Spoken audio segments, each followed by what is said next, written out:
Okay, we are going to start a new material here today, and it's going to be entitled The Reconstruction of the Union, or Reconstruction of the Union. And we'll start with a subtopic called Problems Following the Civil War. So we're going to start there and kind of move on. Keep in mind now that Abraham Lincoln has been assassinated, Andrew Johnson has assumed the presidency, and John Wilkes Booth, the assassin of the president, has been taken care of. There's problems what? It's on your sheet there. Problems following the Civil War. So when the anti-gun movement in this place? Should be in tomorrow. Okay. When you talk about problems following the Civil War, there were three major questions that demanded answers after the Civil War.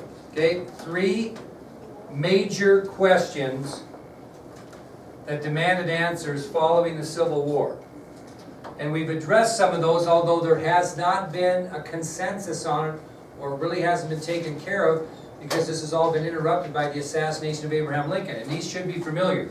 The first major question that demanded an answer following the Civil War was this: on what terms should the Confederate States be readmitted to the Union? Does that sound familiar?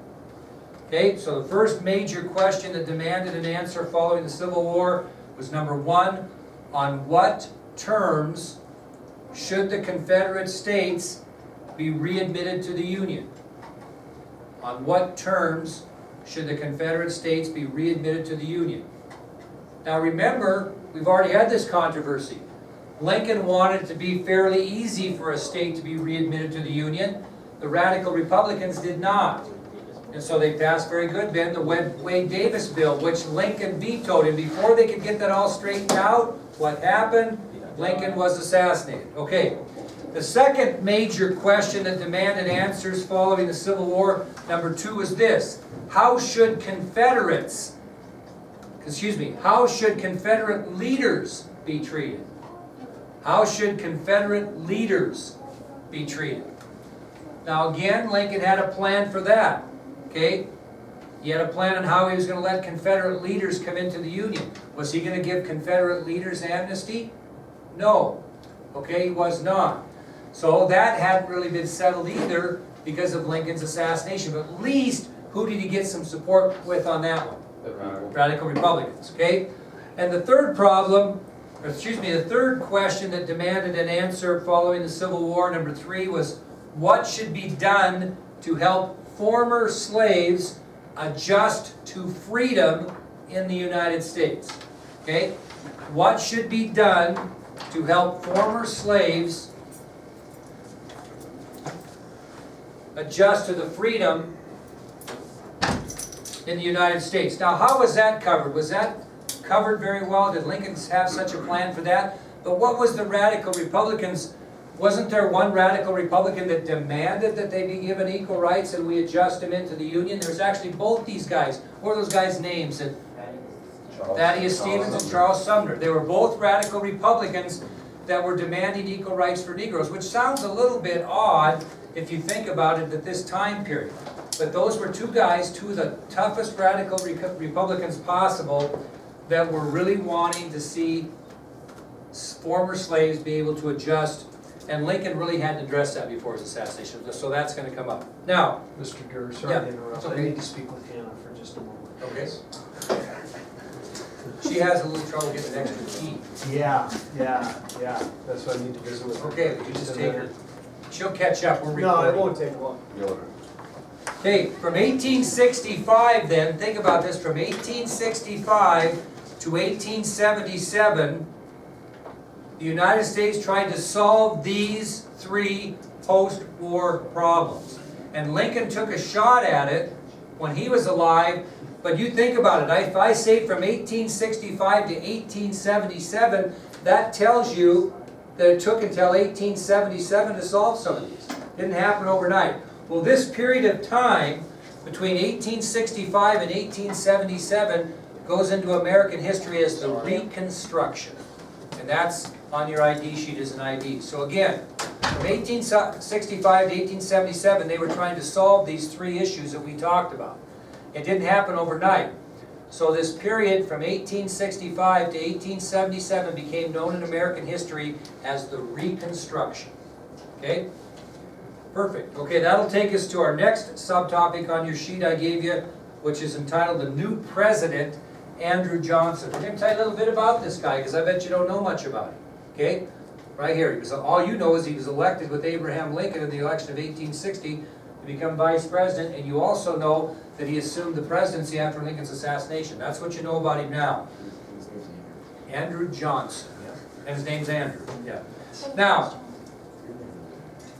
what do you think Johnson's philosophy was? Did he support or did he not support Lincoln's plans for Reconstruction?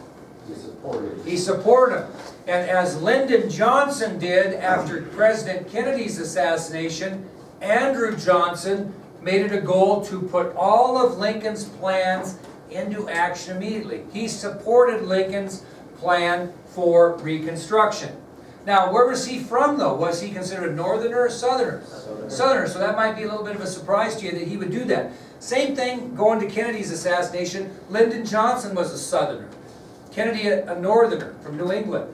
But as soon as Kennedy was assassinated, Johnson made it his goal to initiate continue all the programs that Kennedy initiated when he was president. So it's just a little bit similar and a little bit odd. Now, I'll tell you a little bit about Johnson. He was a self-educated man, which means he didn't have a lot of formal schooling. He educated himself. So if you ever hear the term kind of a self-educated man, that means you didn't get any formal schooling. Somebody said to you in your later life you didn't go to college. Did you go to college? No, I'm kind of a self-educated man. I didn't attend college. Which tells you that he became what he became, or she became what she became, because she self-educated herself or himself. Didn't have any formal schooling. So he didn't have any real formal schooling. He was a self-educated man. Now, where did his political career begin? He actually was elected mayor of his community in eastern Tennessee, in the town he lived in, eastern Tennessee. So his first political position was mayor of his hometown in eastern Tennessee. So his first political position was he was elected mayor of his hometown in eastern Tennessee. Well, he took a liking for politics, and he eventually was elected to the House of Representatives representing Tennessee in 1843. So he was elected to Congress as a member of the House of Representatives in 1843. Now, what do they usually do if they're elected to the House? What's their next aspiration? The Senate. Although he took a little bit of a bypass, because after he was elected to the House in 1843 and served his time there, he was then 10 years later elected governor of Tennessee. So he went from a member of the House of Representatives, where he was elected in 1843, to being elected governor of Tennessee in 1853. So he served almost 10 years in the House and then was elected governor of Tennessee.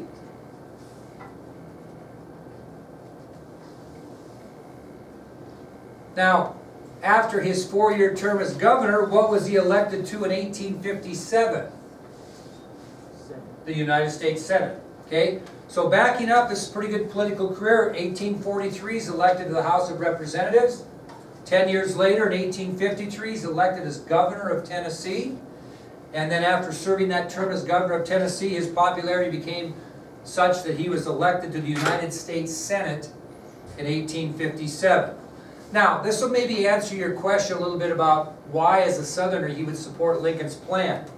Even though he was a Southerner, because Tennessee was considered in the South, he was very loyal to the Union. And he actually, in 1861, was against Tennessee doing what? Seceding from the Union.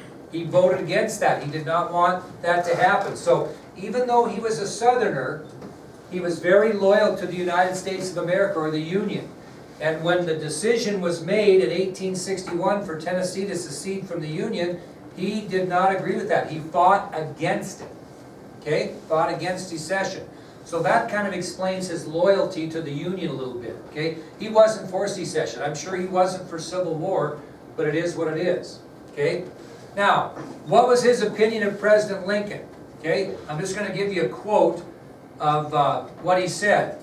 And you tell me what you think. You don't have to write this down. This is the quote when Andrew Johnson was asked what he thought of President Lincoln, this is what he said, quote, "I voted against him. I spoke against him. I spent my money to defeat him. But I still love my country. I love the Constitution. I intend to insist upon its guarantees." Okay, I'll read that one more time. This is Johnson's opinion of President Lincoln. "I voted against him. I spoke against him. I spent my money to defeat him.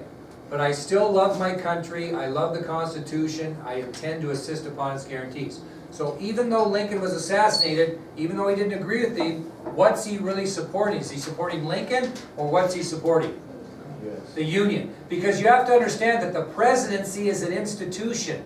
It is not a person. Because if something happens to a president, there's going to be another one. It's not the person that's the president.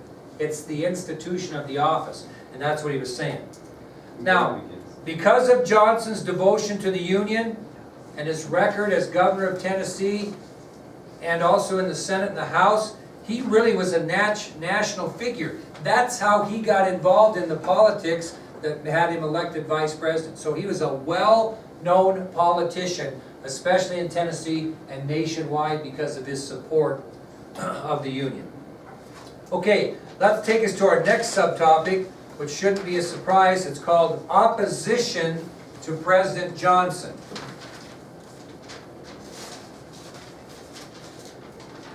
Now, some of this will be a bit of a review and some of it will be common sense. Now, so Johnson's going to carry out plans for the Reconstruction. Whose plans is he going to carry out? Lincoln's. So is he going to face serious opposition from Northerners, especially the Radical Republicans, okay? So the Radical Republicans from the North believed Johnson was going to be much too easy on the South, just as Lincoln was. They didn't change their opinion on that. And I think we mentioned this before, Congress, many members of Congress didn't believe that President Johnson had the authority to even decide how to deal with these three questions that we asked. They thought, who should decide? Congress. Okay? So that was a huge conflict, and that wasn't different than when they thought about President Lincoln. Okay? They thought the same thing when he was in office. This is Congress's job to decide how we're going to admit states, how we're going to admit individuals, how we're going to deal to assure that former slaves can live in free society. It's not the president. Okay? Now,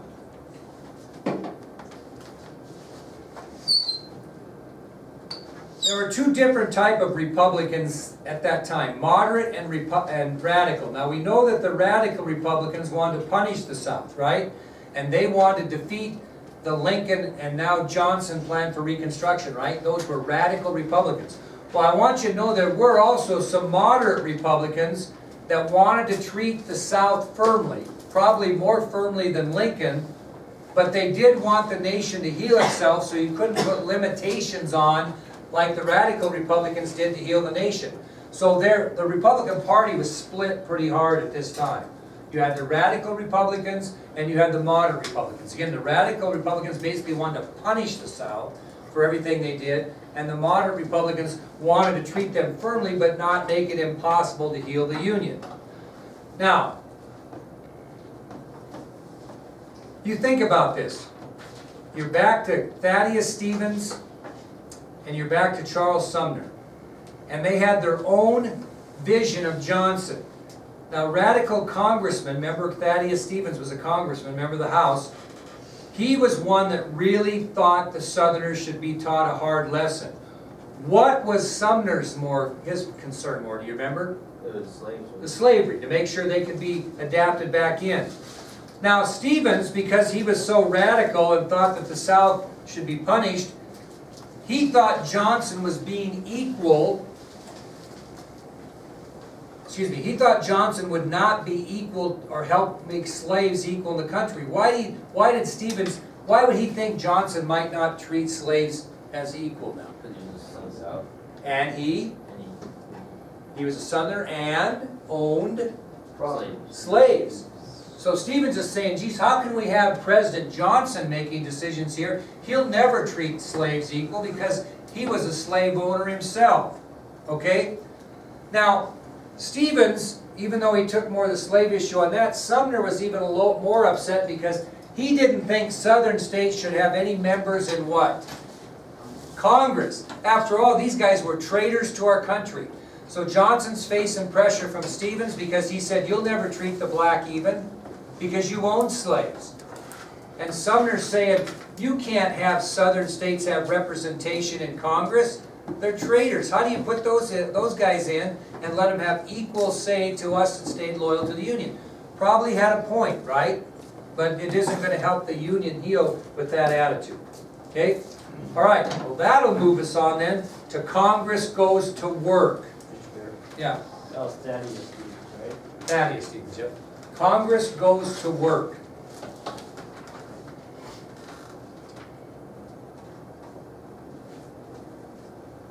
All right. Modern Republicans, radical Republicans. Is there more radical Republicans or moderate Republicans in Congress? Or radical. Radical. And is there more Republicans in Congress at this time or Democrats? Democrat. Republicans. Okay, so the Republicans are going to control Congress. Well, since Congress was under control of radical Republicans at the time, they passed a couple of acts into law to ensure that their philosophy of how the South should be treated would be guaranteed. Does that make sense? So these radical Republicans passed several acts, two in particular, to ensure that their philosophy on Reconstruction would be followed. So how are they going to get Johnson to do things their way? By passing laws he would have to follow. Can he control laws that are passed? He only has the power to what? And just because he vetoes, does that mean it doesn't go into law? No. So here's what they do. The first act that they pass happens in April of 1866, and it's on your ID sheet, and it's entitled the Civil Rights Act. Okay? Civil Rights Act. Very simple what this law stated. April 1866, the Civil Rights Act, which is on your sheet. What do you think the Civil Rights Act did? Guaranteed citizenship and equality to all blacks. We call them blacks now. They didn't call them African Americans. They even still sometimes call them Negroes. But we'll use the term blacks. So this law, the Civil Rights Act, which was passed in April of 1866, granted citizenship and equality to all blacks. So it's now in law that they are citizens of the Union. And it was also law that all blacks would be treated equally. So when that gets to President Johnson's desk, does he okay it or does he veto it? He okayed it. He vetoes it, thinking it's unconstitutional. Okay? So that law is passed over President Johnson's veto. But it goes into effect. Okay? He votes against it. Now, the next law was huge. 1868. 14th Amendment to the United States Constitution. 1868. The 14th Amendment to the United States Constitution. Okay, Congress passes in 1868 the 14th Amendment to the United States Constitution. Again on your ID sheet. 1868, the 14th Amendment to the United States Constitution. Now, what does this law do? Anybody know? It reinforces one thing in the Civil Rights Act. What is it?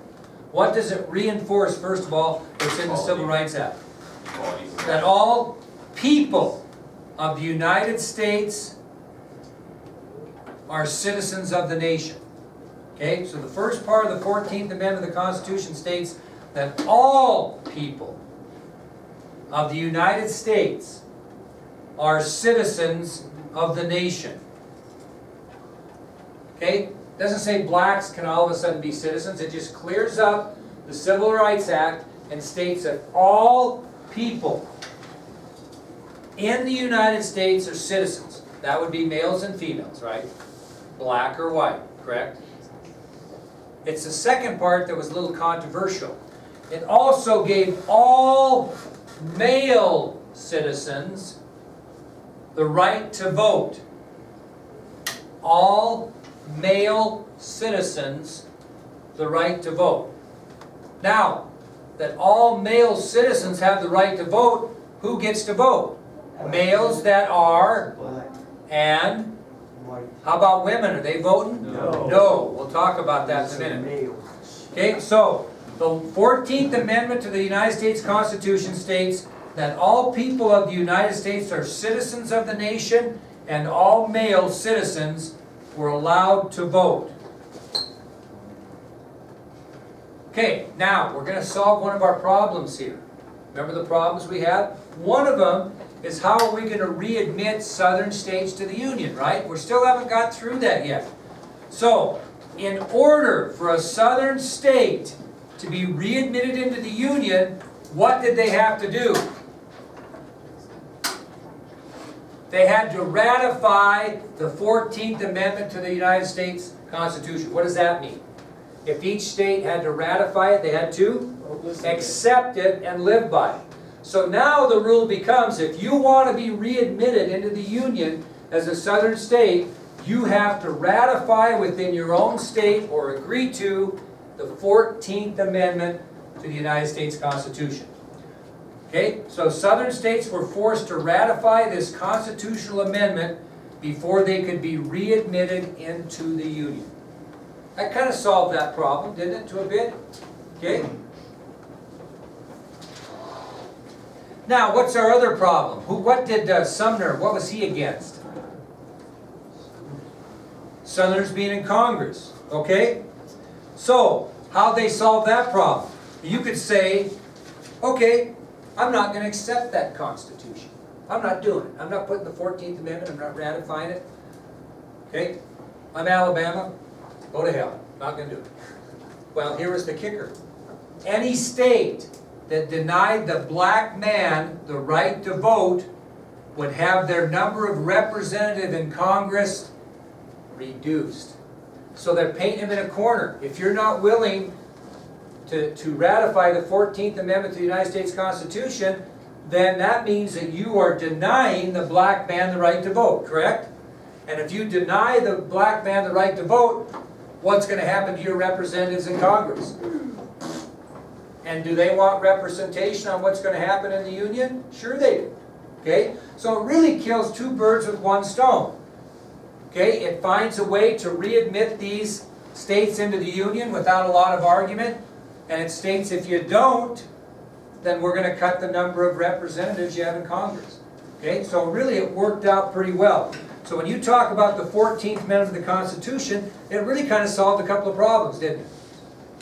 Okay? However, who did the 14th Amendment cause bitter feelings for? Who was pissed off about it? What? What'd you say? No, actually, well, no, black people were thrilled. They're going to vote. At least the men got to vote. So who's pissed off about this? Women. White women are going, are you kidding me?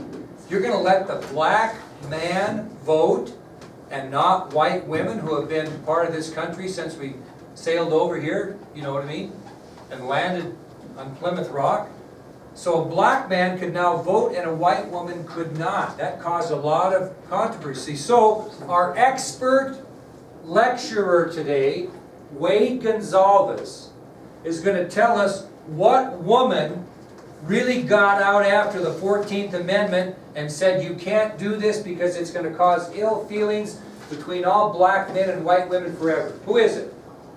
Elizabeth Cady Stanton. Yeah! And why do you know that? You did a report on her. Okay? What else can you tell us about Elizabeth Cady Stanton? Hold on a second. Okay, hold on just a second. Wade had a little problem early, remember? And so we fixed him up and he had the opportunity, and the reason I gave him Elizabeth Cady Stanton is because I knew we were going to get to this point and he would look good as gold. Tell us a little bit about Elizabeth Cady Stanton. Can I read this whole thing to you? Well, no, I just want you to kind of do whatever you... Here, come on up. Here, you get her. I'll be the student here in a minute. Come up and tell us about... Yeah, read that to us. Ladies and gentlemen, nice hand for Wade Gonzalez. Special guest lecturer today. You might want to take notes on this. Okay, go ahead. Okay. Stanton was born on November 12th, 1815 in Johnstown, New York. And she was the daughter of a lawyer. Her father badly wanted her to, or wanted a son instead of her, but then he got her.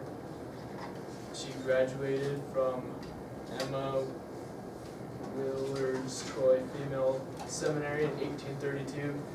Became an abolitionist and a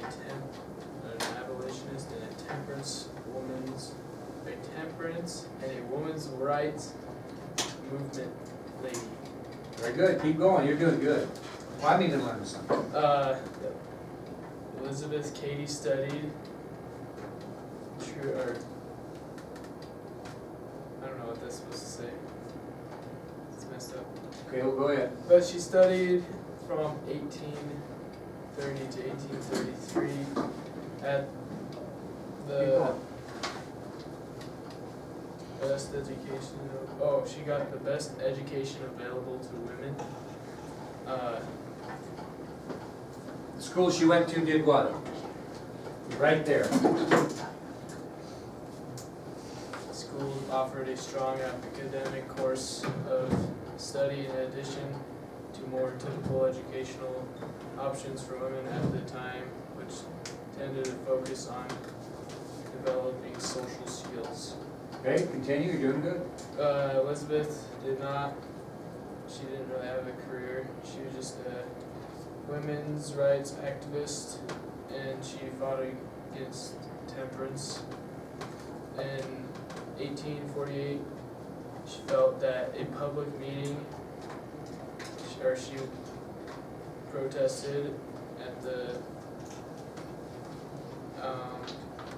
where was it at? Oh, Seneca Falls Convention, attended by over 300 people, including Frederick Douglass. 100 of the 300 signed a declaration to women's rights or something like that. Okay, keep going. You're doing good.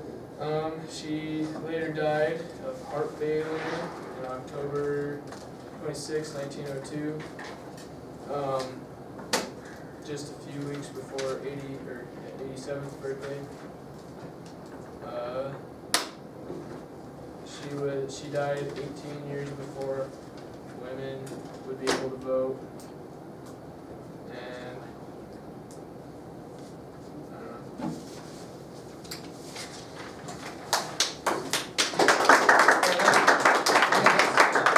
Some highlights. Fine job. He's just a little bachelor. Did good. How about a nice hand for him again? That was awesome. What his point was that she worked real hard to gain equal rights with men. She was one of your first ladies that looked for women's rights. By the way, what was the first state to allow women to vote? Wyoming. Wyoming, that's right. Okay. But anyway, thank you, Wade. We'll move on. But anyway, what women's rights leader Elizabeth Cady Stanton did is she basically stated publicly that the 14th Amendment would cause ill feelings between black men and white women. Did President Johnson support the 14th Amendment? No. No. He adamantly opposed it. And the radical Republicans were so tired of him, they were going to do anything they could to get rid of him. So they started to defame him. What does that mean? To talk bad about Talk bad about him any way possible. They accused him wrongly, but accused him publicly of being a drunkard in office. And they even accused him of having a harem of loose women in the White House. I'm not making that up. So the radical Republicans are at the point where they're going to do anything they can to disgrace him so they can get rid of him. So they start to talk bad about him. They say he's a drunkard. They even accuse him of having a bunch of loose women, if you know what I mean, prostitutes, in the White House. Was that something up? Just made up, yeah. But they were doing anything. Now, can you get rid of a president by saying that he was a drunkard and saying that he had loose women in the White House? No. Not really. So you're gonna have to come up with something substantial, are you not? And that's where, in 1867, Congress passed the Tenure of Office Act. This is really important that you understand this. Okay, this was their attempt at getting rid of President Johnson. They couldn't get rid of him by calling him a drunkard. They couldn't get rid of him because he had a harem of loose women in the White House, according to them. So finally they got to do it legally. And in 1867, they passed the Tenure of Office Act. Tenure of Office Act. Now, anybody know what tenure is? You ever heard teacher tenure? They can't get fired. That's right. I'll just give you a quick explanation. Tenure depends on the state. Wyoming is a right-to-work state. So having tenure in Wyoming as a teacher isn't near as secure as having tenure in Montana, because Wyoming has established itself as a right-to-work state. They're not going to put up with strikes and holdouts and all that. Now, I'll just give you a little lesson here, and then you can take it for what it is. It's kind of off the history beat. When a teacher gets their 4th contract, they receive tenure, which means, in essence, unless they do something immoral or incredibly stupid or something against the law, it's difficult to get rid of them, seriously.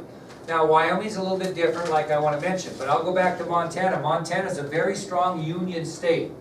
And when I was a school superintendent, I was taught that if you tenure a teacher, they own you. In other words, it's going to cost you 6 figures to get rid of them. $100,000 probably to get rid of them, okay? So you had to be very careful in Montana when you offered a teacher that 4th contract that you better want to live with them forever, because the chances of getting rid of them were difficult. So tenure is a protection against wrongful dismissal, although people might agree that tenure has kind of ruined education, because as soon as a teacher gets their 4th contract, they can be as bad as they want, still keep their job, unless you have an administration board that has some guts. And that's difficult because that can cost you hassle and some money. Okay? And you got to admire the administrators that will go after a bad teacher that's tenured, because that's what tenure means. Okay? So you're stuck. You're stuck with them unless you're ready to go through a hell of a hassle to get rid of them. Okay? Now, when you talk about the Tenure of Office Act, basically what this law did is it required the President of the United States to get the approval of the Senate before he could remove any members of his cabinet. Who did Johnson inherit? Lincoln's cabinet. Okay, he didn't pick his own cabinet. So when he took the presidency over, he was stuck with the president's cabinet. I'll compare it to education. Okay, in our district, Mr. Nichols is superintendent. When he came here, did he get to pick all his new teachers? No, I don't want to use this negatively, but he was stuck with these teachers. So he had some really good ones, and he had some really bad ones. And so as a superintendent, this is just in general, you're going to try to figure out how to keep the good ones and maybe talk the bad ones into doing something different. Well, there was a bad one that was against Johnson and actually wasn't that loyal to Lincoln. Anybody want to guess who that might have been? What did he say? Henry Clay. No, God, man. Think about this in the movie. Who was the guy that basically Oh, the Secretary of War. put Mary Surratt in the grave? Secretary of Who was that? It was Secretary of War, Edwin Stanton. Well, Edwin Stanton was on Johnson's cabinet. Is he related to Elizabeth? No. But a good question. But anyway, he was very disloyal to Johnson. He was bad in Johnson's mind. So naturally, as a superintendent would come into a district, if you saw a bad teacher, what would you want to do? Fired. Get rid of him. Well, if Johnson has a bad, disloyal member of his cabinet, what's he want to do? Get rid of him. Well, they set up the Tenure of Office Act basically to set up President Johnson, because they knew he didn't want to keep Edwin Stanton, who was a holdover from the Lincoln cabinet, because he knew he was being disloyal to him. And the radical Republicans in Congress knew this. He's getting ready to get rid of this guy. This guy, basically, Stanton is serving as a spy for the radical Republicans, and every time Johnson moves, he's telling what he's doing, right? Would that be helpful? So they know they've had enough of this guy. And when Johnson found out that Stanton was actually serving as kind of a spy, he wanted to fire him. Well, according to the Tenure of Office Act, what does Johnson have to do to be able to fire Stanton? He has to get which part? He has to get approval of the Senate. Well, who are the Senate full of? Radical Republicans. Are they going to support that? So, basically what happens is, according to the Tenure of Office Act, the President would need the approval of the Senate to replace Stanton. Well, since Johnson thought the Tenure of Office Act was unconstitutional, he didn't give a rat's fanny, and he fired Stanton in February of 1868. Fired him. Without the, come on, Senate's approval. could be so quiet, Senate's approval, right? What? He fired him without the Senate's approval. In what year? It was February of 1868. So, did he get kind of set up with this law? Yeah. Sure he did. But he didn't care. He thought the law was unconstitutional anyway, so he got tired of Stanton, and finally in February of 1868, he canceled. Okay? What does that give Congress the right to do? Get rid of President Johnson, which will take us to our next subtopic, which we'll talk about tomorrow, the impeachment. I want you to write down though, the impeachment and trial of Andrew Johnson. So, again, I want to back up. February 1868, Johnson fires Stanton without Senate approval.